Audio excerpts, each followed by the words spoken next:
झाबुआ जिला मुख्यालय के कृषि विस्तार केंद्र पर धार और झाबुआ जिले के किसानों के लिए जैविक खेती पर 1 दिवसीय प्रशिक्षण कार्यशाला आयोजित की गई। इस कार्यशाला का शुभारंभ केंद्रीय मंत्री महिला एवं बाल विकास विभाग सावित्री ठाकुर ने किया। आपको बता दें, इस कार्यशाला में किसानों को जैविक खेती के तरीकों और रासायनिक उर्वरकों के दुष्प्रभाव से बचाव के उपायों पर जानकारी दी गई। केंद्रीय मंत्री सावित्री ठाकुर ने किसानों को संबोधित करते हुए कहा है कि किसान ही प्रकृति की वास्तविक पुजारी है, जो पूरी तरीके से प्रकृति और खेती पर निर्भर रहते हैं।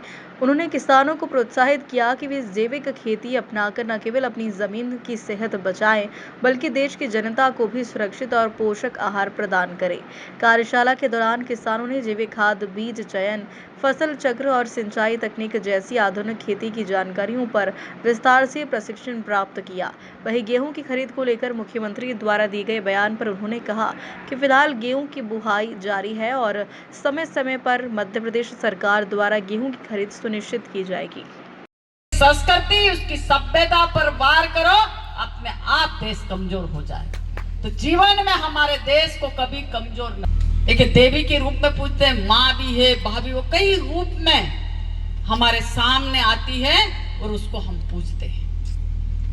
हम जल को पूजते हैं, हम प्रकृति को, पेड़ पौधों को पूजते हैं। क्यों पूजा करते हैं? जब सबसे पहले हमारे घर हम खेती में जाते हैं, प्रणाम करते हैं, प्रणाम के बाद के काम, तो हमको ऊर्जा के लिए, हमारे शरीर के लिए तो अन्न 2 रोटी है हमको चाहिए, और वो हम पूरे देश को अगर हम देते हैं। अगर किसान भाई लोग मेहनत ना करें तो पूरे देश को पालना बड़ा मुश्किल हो जाए। आज इस प्रशिक्षण में माननीय प्रधानमंत्री जी और हमारे कृषि मंत्री आदरणीय शिवराज सिंह चौहान, जो कि कृषक के बेटे हैं और पूर्व में वो हमारे प्रदेश के मुख्यमंत्री भी रहे, उन्होंने किसानों की दुर्दशा देखी।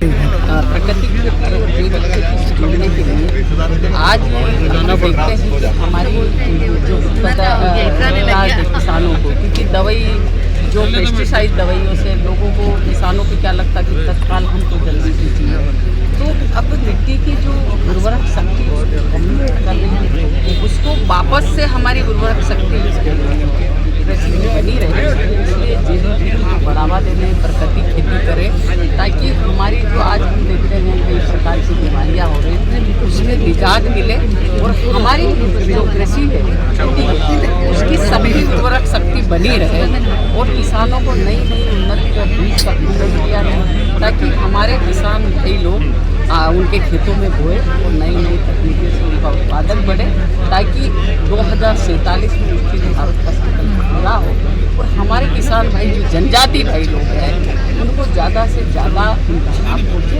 ताकि पहले जो परंपरागत खेती होती थी अब वो थोड़ी समाप्त की ओर जा रही है, इसी तरह से वापस से बनाए रखने के लिए इस प्रशिक्षणों के माध्यम से पूरे देश में अभियान चला है।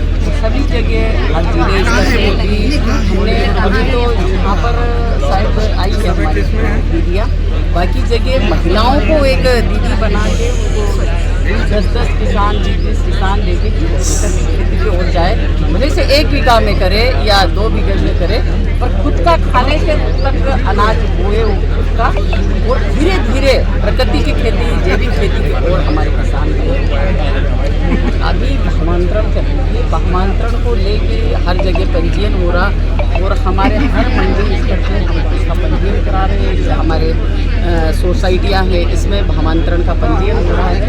जो भी हमारी जो आगे हमारे सरकार का जो भी मार्गदर्शन आता उसी पे किसानों को, एक तो डॉक्टर मोहन यादव जी ने अब पशुपालन है वो कम होते जा रहे हैं। हर व्यक्ति चाहता है। गेहूँ खरीदी पे जो पत्र जारी किया केंद्र सरकार, गेहूँ नहीं खरीदेंगे?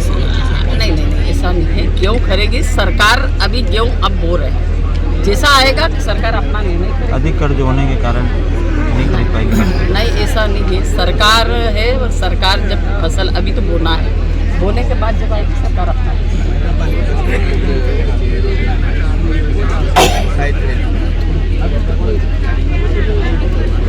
नहीं, ये हम केंद्र से ये होता है कि स्टेट को देती है, स्टेट अपना निर्णय करती है किसको भर्ती करना, कब वैकेंसी निकालना, उनकी सुविधा अनुसार वो अपना निर्णय करती है। हमारा ये होता है कि हमको इतने वैकेंसी इस विभाग में भरना है तो जो भी स्टेट है उसको हम देते हैं। स्टेट अपने सुविधा अनुसार वो जब जब वो चाहती है उनको भर्ती करती है, वो प्रक्रिया चलता जाता है।